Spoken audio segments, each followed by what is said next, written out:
Joining us with some under-the-radar small-cap picks is MKM Partners Chief Market Technician, J.C. O'Hara. J.C., let's get straight into three names that you like. In technology, onto innovation, semiconductor manufacturing. Why? Well, I think investors are overlooking small caps, as a whole, right? The average small cap technology stock is up 33% year to date, versus the average S&P 500 tech stock is up 23%. And we keep hearing the strength in large cap tech, but small cap tech is actually outperforming, right? And one of our favorite names within the Russell 2000 is Onto Innovation. Great balance sheet, has been giving upside surprises on guidance for 14 consecutive quarters. And for us, we pay attention to the chart. The chart is extremely strong. The stock is breaking out to a new 52-week high this week. So I want to be chasing that momentum in this market.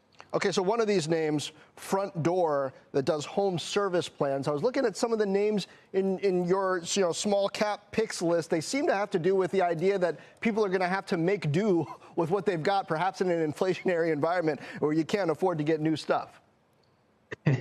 Exactly. And a lot of these names were indiscriminately sold off right over the last 2 years. Front Door, building supply company, was down 65% over the last 2 years, right? We feel like that pendulum really swung way into that overly pessimistic area on the chart. Now we're seeing a rebound, right? We're slowly starting to see trends improve, momentum improve. We're breaking out to a new weekly high today. So we don't have to go all the way back to where we were in 2020, but a reversion to mean move for this sort of chart is extremely powerful and extremely meaningful in terms of P&L. Now, I'm almost a little afraid to ask, why Matthews International? Don't they do tombstones? Why are you excited about them? They do. I think the proper word is memorialization. I can't even pronounce it. Yeah, that's a euphemism, but we know what that's about. Yes. So, this is an industrial company that, it goes all the way back to 1860, right? It has strong balance sheet. But what I like about it is it's undergoing a technological revamp right here.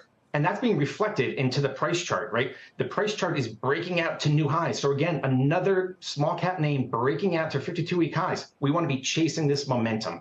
How do you do a technological revamp on tombstones? That is a great question. I think we have to save that for another day.